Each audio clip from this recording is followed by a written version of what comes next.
Ready? Let's go. It's their time for the wrap. Part 2, take 2 maybe we should say. We recorded this on Wednesday, but we didn't have any microphones on or something. Somebody screwed up. Either I'll take the blame. And it was absolutely the best show we've ever done. Sorry, you just have to deal with it and have to live with the fact that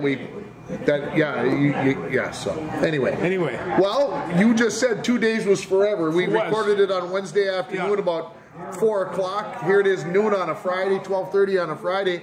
And of course, the world's changed since then. It really has. And what's foremost in your brain? I watched a lot of hockey last night, and I watched the Gophers in a very interesting game, 2-2 in the third, and then they just exploded. And it's just. I'll say I didn't get to watch a whole bunch of it, but it felt to me by listening to it, I was listening to it on the radio, that the Gophers exploded before it was 6-2.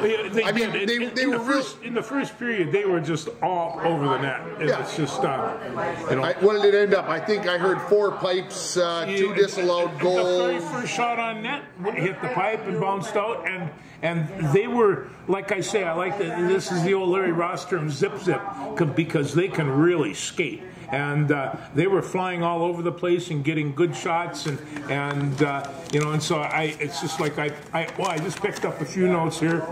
Luke Middlestead, he broke a 2-2 tie, and he had 2 goals, bam, a minute and a half apart. Nice goal. That was it. We had 1 power play. Aaron Huglen is, and this, Middleton's a freshman. Huglen's a sophomore. Logan Cooley's a freshman center. These guys, these are young, and you thought that they were going to lose all these, but these are super kids. There's no guarantee that they'll still be Gophers next year. No, they're not. With the portal, no, they aren't going anywhere via the portal. But you never know what they might be doing to sign contracts. A lot, and it'll probably be pro, and it'll probably be good contracts. But they like being on a championship team, and if they acquire that, and thus far, although. It should be interesting for Quinnipiac, because they really Michigan played well and they still got manhandled. Well, I didn't watch a whole bunch of the second game either, but I will say this, that you picked Quinnipiac on Wednesday when we did the show. I picked Michigan, and I still feel like Michigan's the better team. Quinnipiac banks two off the goaltender. Yeah. Not that saying that's lucky, but that's lucky. And then they get an empty netter at the end. And it should be an interesting game, and I will be watching Saturday. And because it's you're gonna be a little strapped, because you've got a Blues hour that you got to make sure gets on the air, and that's gonna be third period time. Yeah, it is. I don't know how you're gonna. Well, considering I know how you're going to do it. That's going to be a tough one.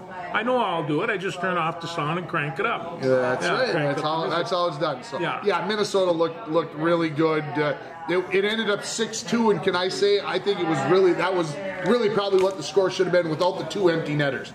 Yeah, I think so. In my mind, I think justice almost got done with the 2 empty netters. Yeah. Because in my mind, the game. Well, some people might disagree. I don't think the game was that close. Minnesota's that much better, and after watching what I watched last night, I don't think it's going to be much of a game on Saturday night. I think the Gophers, if they show up and play any type of hockey that they can. And Justin Close, he got 29 saves the third period, and and that defense tightened up so much. You couldn't squeeze a breath of air between those defensemen and those forwards when they're coming down and they're back checking. I mean, it's just really, really tight, and that's how they play it.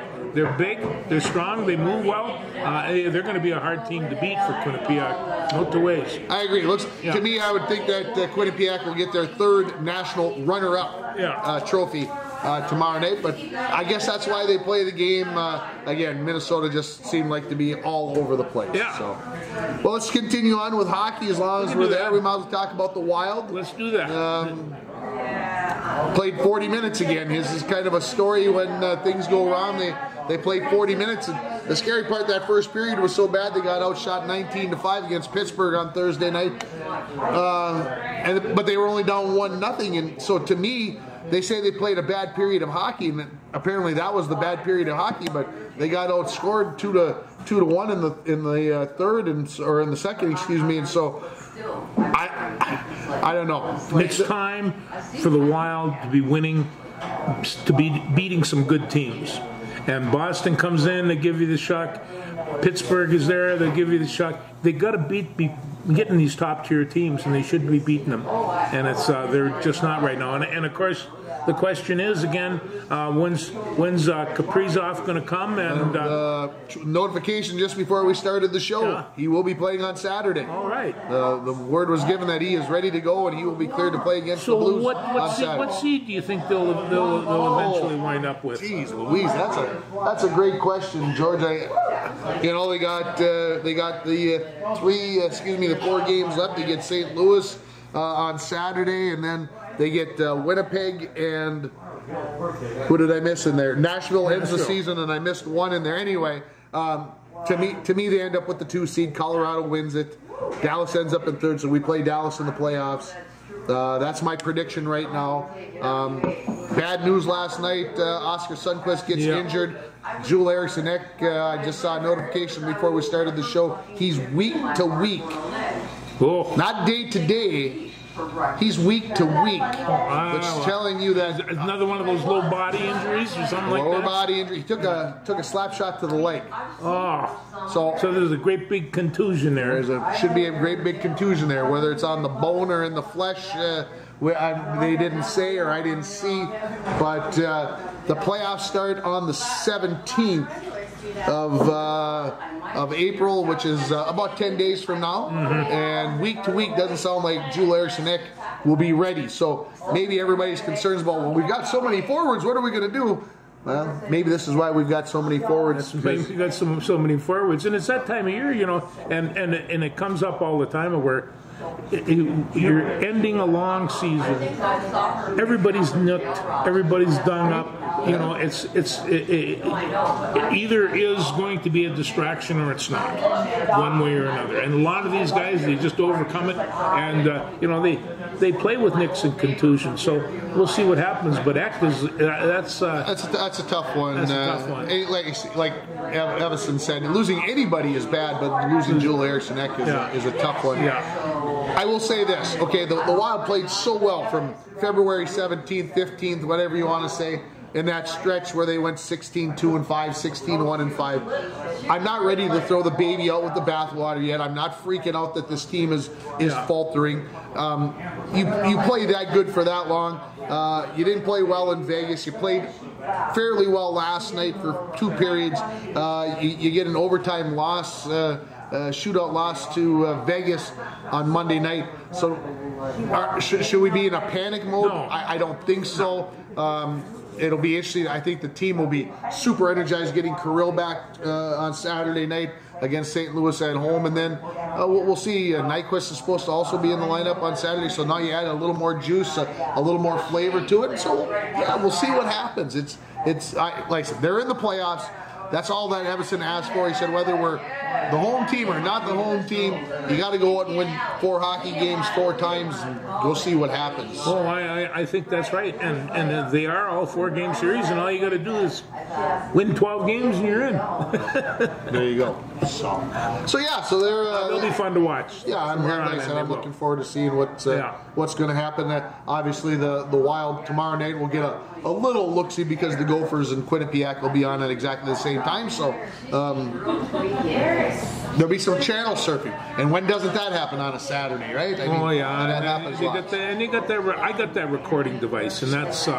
Let's talk basketball. Let's talk about the Final Fours. Okay. From this past week, the women's game, of course, we should start there. I think you have to because the women's playoff was more exciting than the men's.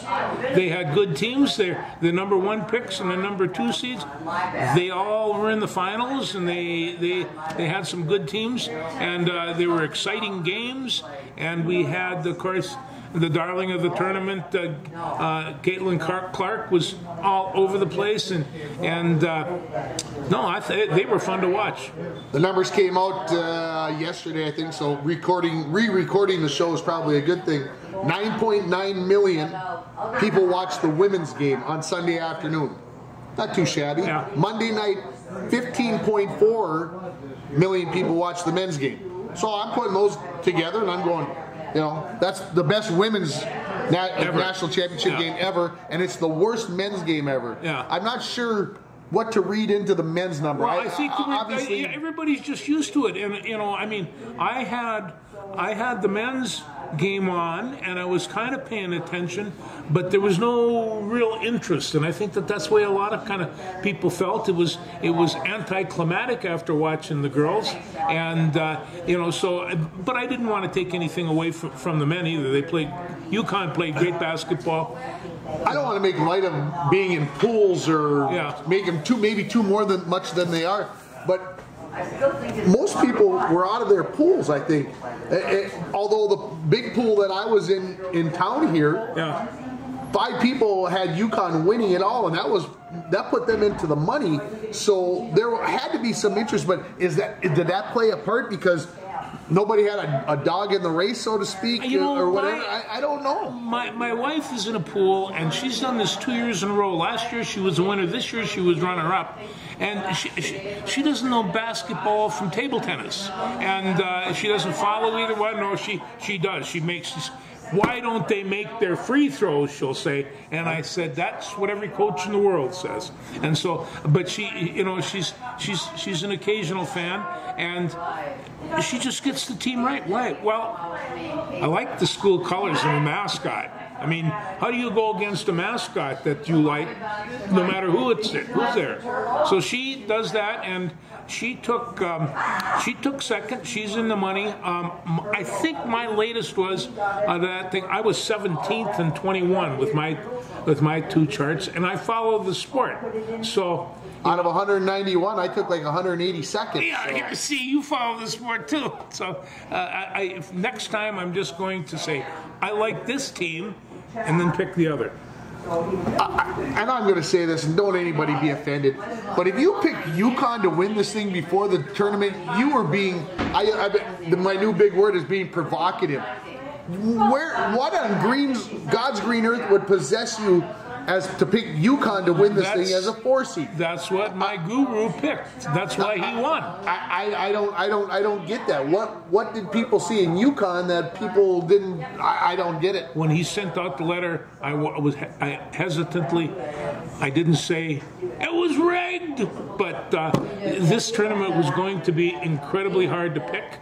And it's going to keep on being that way for a while. These tournaments are just really, really hard to pick. It's like us trying to pick the baseball championships before opening day. It's really, really tough to do. Yeah, you're firing darts with your eyes closed behind you. Yeah. It is fun though.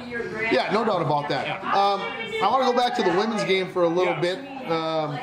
The calls, the non-calls, all the other stuff.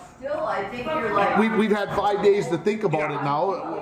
Where are we at? Well, I think there were just some times that the officials kind of lost control of the game, and it wasn't like, there was a lot of physical stuff going, and there were some calls that they were looking for. They were questioning whether they were flagrant, and they weren't. Some of those elbows and stuff, they're part of the game. The first thing you do when you learn when you get a rebound is you put your hands around the ball and you get your elbows out.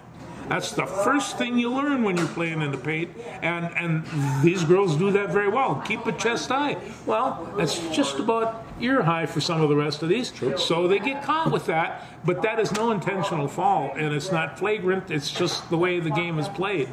I think, and like I said, I'm not bashing the officials, but they almost seem like they weren't ready for the big stage. Yeah, I think that might have been they got caught up in the atmosphere. All of a sudden, geez, I'm reffing a game in front of 20,000 people in Seattle or in Dallas, excuse me, 9 million and whatever else, and it almost like they got rabbit ears. They could hear the coaches talking, so then they would go down and make a call. And then the other coach would say something, so they'd go down, and it was almost like they were being reactionary rather than reffing the game. I don't know. I agree. And I reffed. I've done games. I know it's not an easy task, and sometimes, you know, you make a call over here against this person, and in the back of your mind, you know, you're not supposed to make makeup calls, but in the back of your mind going, geez, I screwed this team over here. I better give them one over here. I better get... Well, as soon as you start doing that, boom, things start falling apart. Well, you know, and I remember saying one time to a wrestling official, I says, I always let the referee do his job. I don't I don't referee my own matches. And he looked at me and he says, yes, you do. Every time I go out and every time your kid goes out, you're judging me. And there was no doubt. I am. I'm not only judging him. I'm trusting him to take care of him. But I have a critical eye. Now there are some guys I didn't have a critical eye because they were so good they didn't deserve one. But, sure.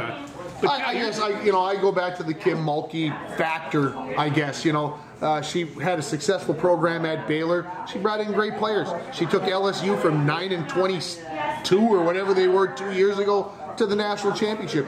She's a great coach, but I'm going to say it this way, just like with Gino Auriemma, Kim Mulkey, the referees are afraid of her. They are. And that's the word I'm going to use. They are intimidated by her. She goes over and she gives them that dirty, nasty look that she has, and they all go, okay, well, you know, I'm going to do that. And I like Kim Mulkey because she really kind of brings the pizzazz to... You like her clothing. I do, and her general attitude.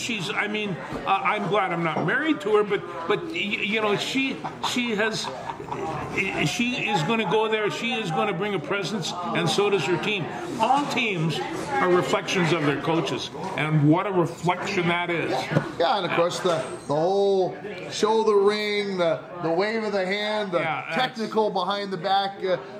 When we recorded the show the other day, I mentioned the Rebecca Lobo thing, saying there was a referee on the baseline. Well, there was no referee over here on the baseline. She said nothing. Well, we don't know what Caitlin Clark said when she walked into the huddle. She could have let go with a roll of expletives and called the referee a dumb beep, beep, beep, beep. I saw the look in her face, and I mean, she knew what she was doing. Well, and it's just and it was, and I bet you as soon as that ball left her hand, she regretted it. I think and so. You know, and of course, all the stuff about Jill Biden wanting to invite Iowa, inviting both teams, and the whole controversy, everything's kind of went away. Caitlin Clark took the right road and said, "We don't deserve to go. That's a champions thing." The White House only extended the invitation to LSU. LSU has accepted. Reese says she will go, even though she said they should only go see the Obamas, which open up a whole Pandora's box of wow. And so, I'll tell you, folks, we mentioned this in the show the other day. We're talking about women's basketball at length here. And 10 years ago, 15 years ago, I don't know. I don't know. I don't know if that would be going on. I mean, I cared, but I don't know if a lot of other people cared. But the fact that 9.9 million people watch that game is telling you that there's intrigue. And of course, Caitlin Clark is a main reason for that. And as we talked about on Wednesday, Paige Beckers is coming back next year. So who's the face of basketball? And of course, when we say that, that's I don't think we can get by this. That's two white girls. Yes, and that's a part of this is the race card because it was played so hard these by guys the media. Come on.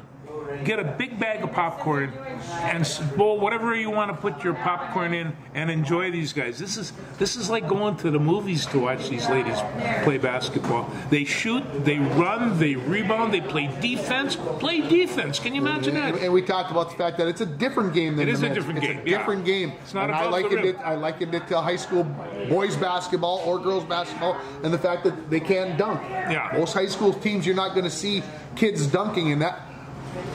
I feel like it's and I don't want to go away from the dunk. I don't want to go back to the 70s where they took the dunk away. I don't want to do that. But what I'm saying, to me, it's almost a more enjoyable form of basketball because that element is taken out of it. Well, they call a skip pass. That's where they kind of toss it over.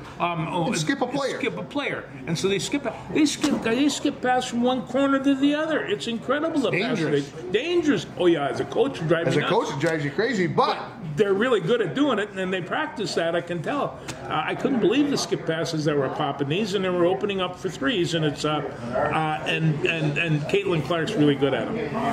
Yeah, she doesn't get much room, but I don't see I see the women's basketball game only getting more and more prevalent, and I'm going to say it this way: I applaud ESPN for putting the national championship game on ABC.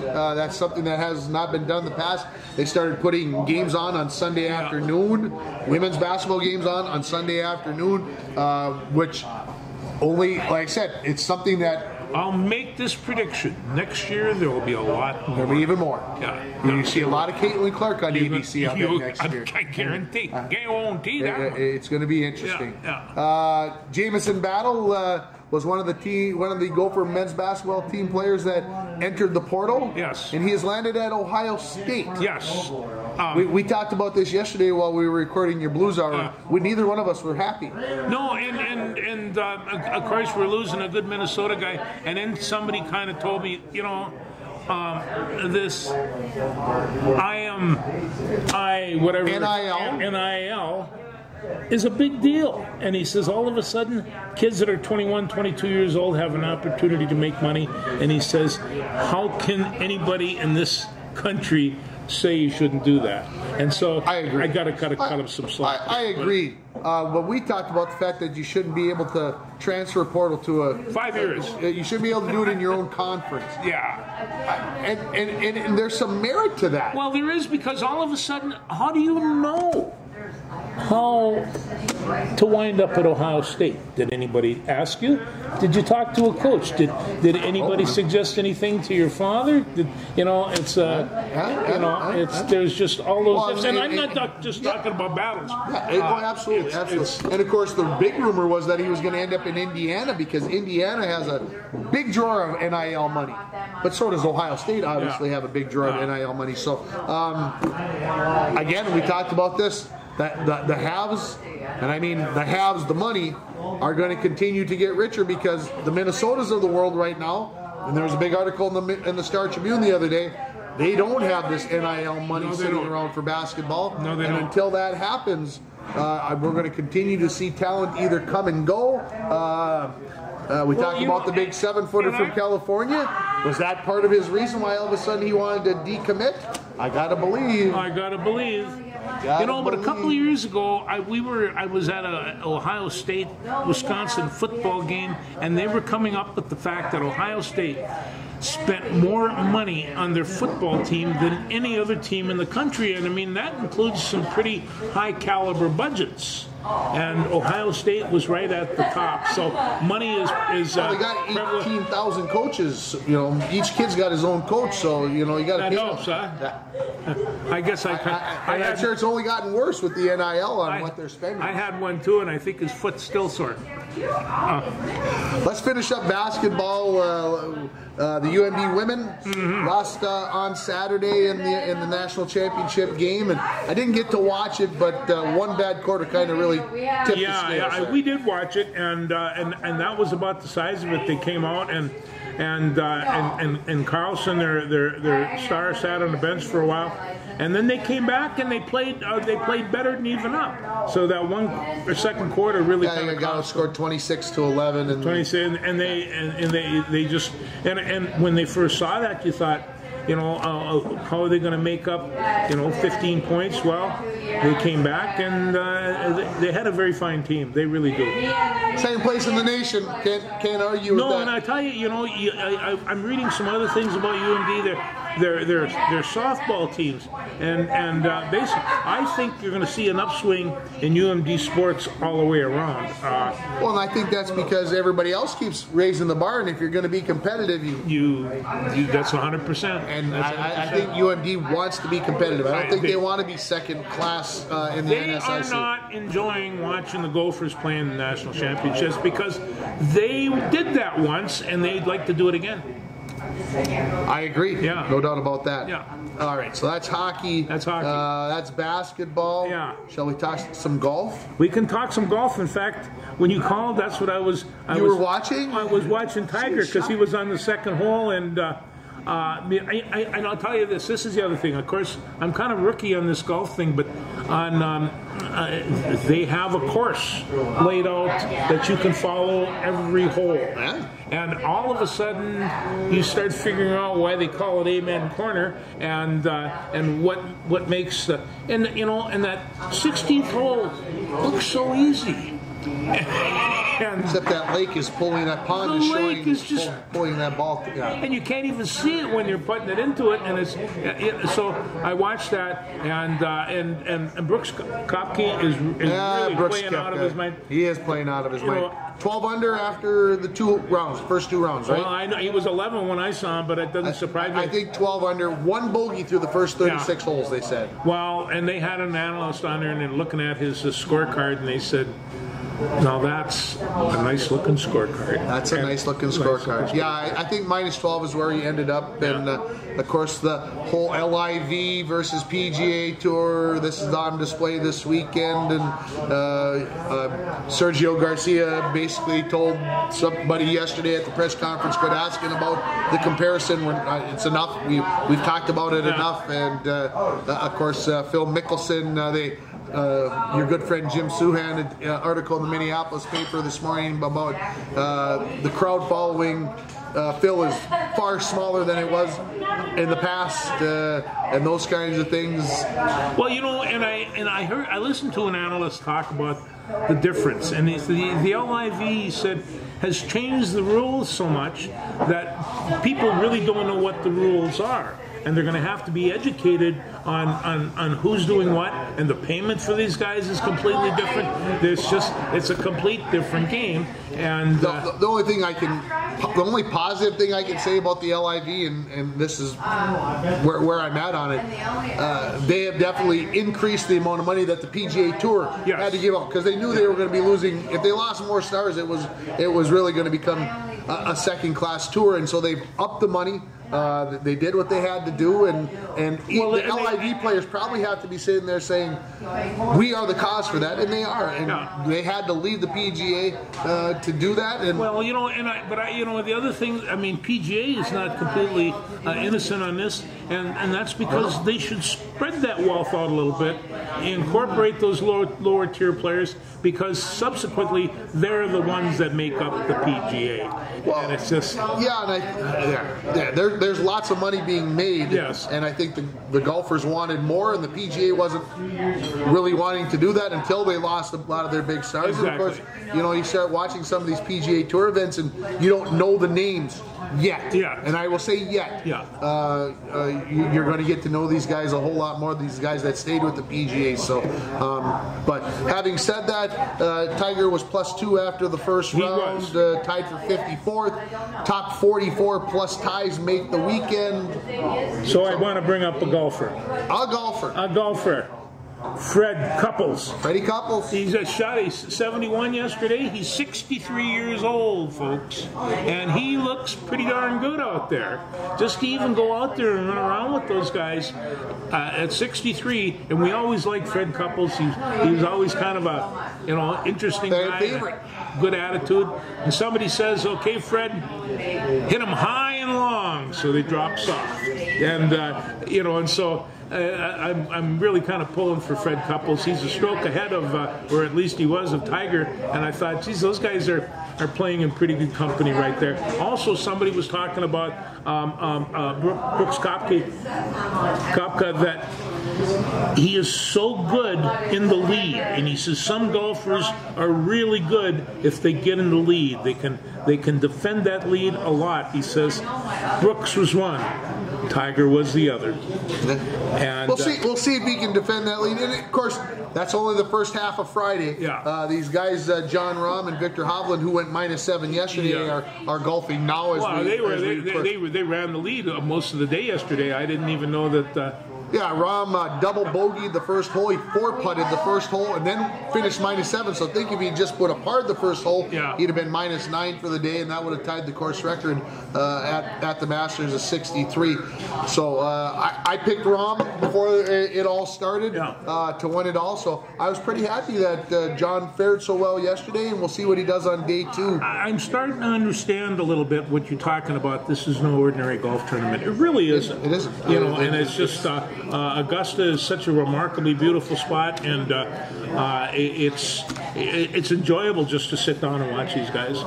I mentioned in the show we did on Wednesday, about 10 to 12 guys can really win this. I mean, at the start, I mean, somebody can sneak in, be a dark horse and win it. Obviously, that happens. But when you start the week, there's about 10 or 12. And, of course, Koepka is one of them. Rahm was one of them. McIlroy, who didn't have a good first round, is one of those. Scotty Scheffler, who was the defending champion, he was -4. He was tied for 6th place.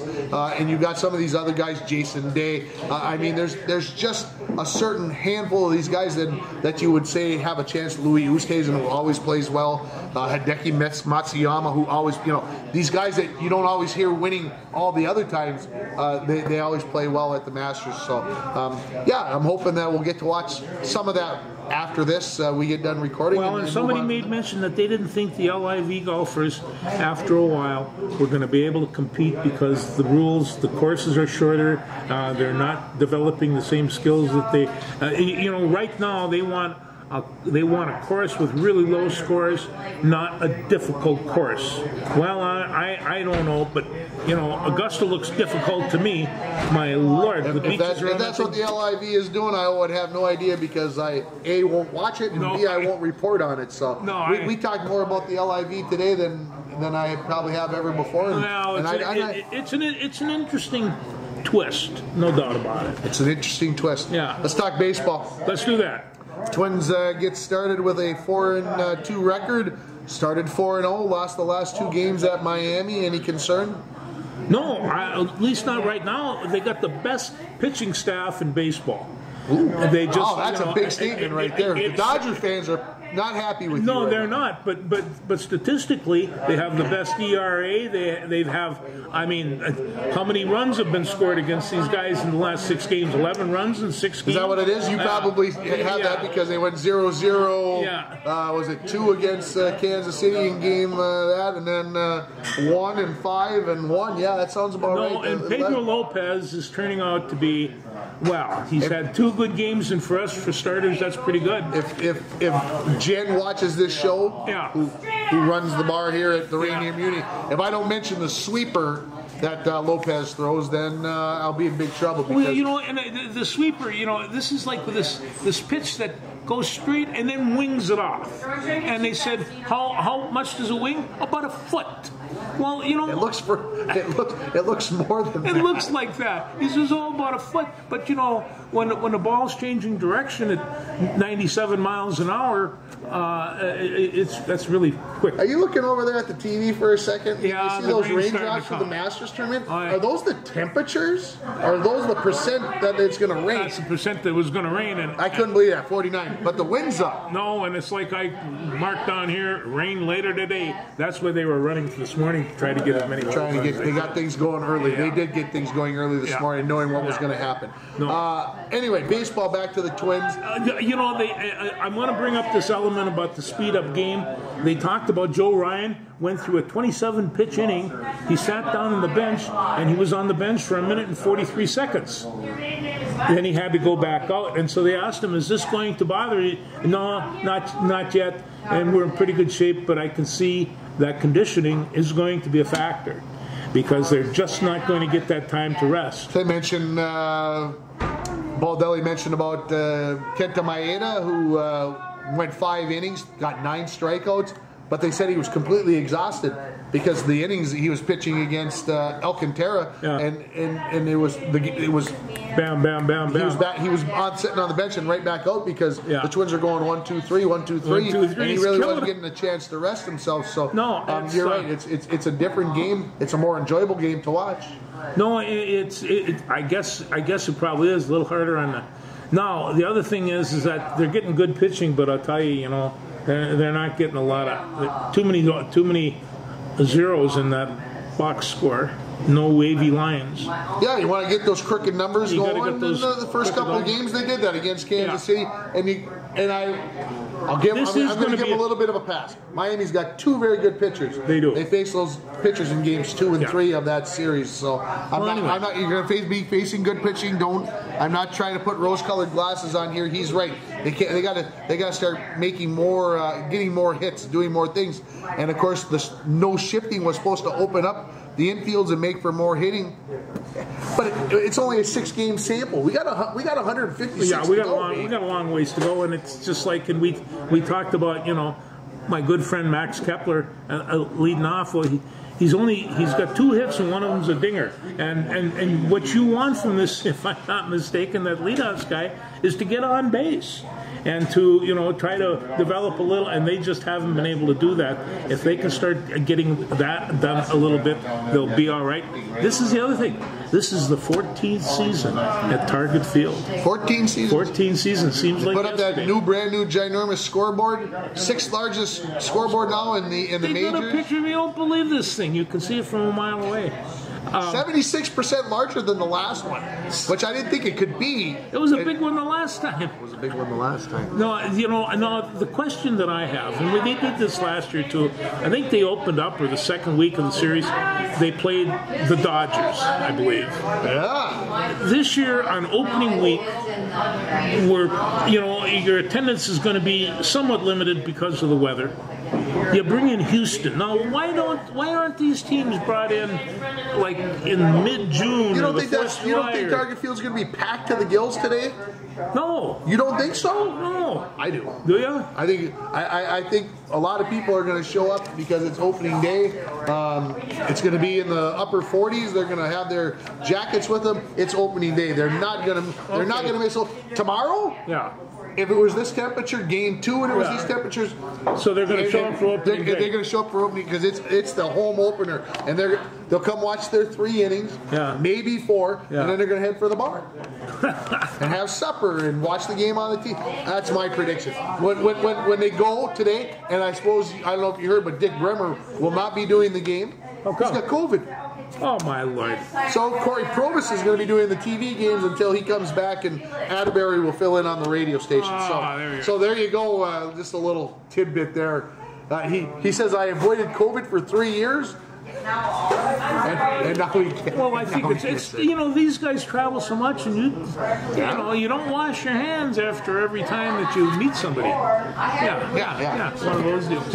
Anyway, opening day, it is a big time. I hope they pack it to the rafters. It's always exciting opening day. Take 2 out of 3 from Houston, and I'll be darn happy. Oh, hey, so would I. So would they. Take 2 out of 3. Yeah. We should go back to basketball a little bit because we didn't mention the Timberwolves, who have 2 games remaining in the regular season. They do. They got San Antonio on Saturday, and for the life of me, I can't figure out who it is on Sunday. But the regular season's over on Sunday. It is. They have a chance, in theory, if everything would go perfectly, they could get to 6th place and not have to play in the play-in tournament. Really? If they could win 2 games and everybody else would lose the right way, they could get to number 6. But I don't think that's going to happen. More like 10. 9, I'm figuring they're going to play in the 9-10 game, and that's how the play-in thing works. 9 versus 10, 7 versus 8. The winner of the 9-10 game gets to move on. The 10 loser goes away. The loser of the 7-8 game plays the 8-9, and then you got this team is so difficult to predict. The consistency has just not been there at all. It's like a middle child. Yes. And I really want. Did you get the reference, Jessica? If you're watching, we got Carl Anthony Towns back, and I want him to get 35 for 40 points with 16 rebounds, and I want Gobert to back it up with 21 points and 18 rebounds, and let Anthony Edwards pick up whatever he can, and this team would be really difficult to beat. And it's just, however, we can't do that. And I see they keep on listing Carl Anthony Towns as a center. Well, I'm not sure that he's a center. That's just semantics. I see. That's all it is. It's just semantics. Theoretically, by the next time we record the show, the Wolves' season could be done. They're in the playoffs, but their season could be done in one game. It could be done in 2 games, but if they win those 2 games or 1 game, whatever they need to do to make it to, then they would be in a 7-game series, either against Memphis or Denver. That's for sure. Denver's the #1 seed, and Memphis is the 2. And Denver, then on the other side, Memphis has some issues, so I'm not sure that they're people aren't quite as afraid of Memphis as they have been. Maybe. Nah, you know, they just. There's some cracks in that system that weren't visible a year ago. So, you know, being their superstar John Morant starting right there, who you just don't know where. Yeah. Maybe. And here's. I'm going to get on the soapbox. You okay with that for a second? No problem. I mean, I'd like to get home here, but I'll say it this way: here we got all these young men, and I say men loosely. You got them coming into the NBA at 19, and they've got this big bag of money. Big bag of money. And they're not ready for a big bag of money at 19 or 18 or sometimes even 21, and they don't know how to handle it. And I'm not saying John Morant didn't handle it, but maybe the pressure got to him. And I'm sure there are other players who have gone through the same thing that he has and probably didn't get the tender, loving care that maybe John Morant got with the suspension and everything else, and they know that he's a superstar in the making, and they want to make sure they treat things right. I'm surprised we're going to hear more of it. Yeah, this coming in the future. It's not going away. You know, and you take a look at, if you see a lot of the teams that have great talent, there are really some behavioral issues that they don't even deal with in college. You know, and of course, a lot of the young folk today, and I don't mean to dredge up bad things, but everybody says, well, they talk about Kobe Bryant.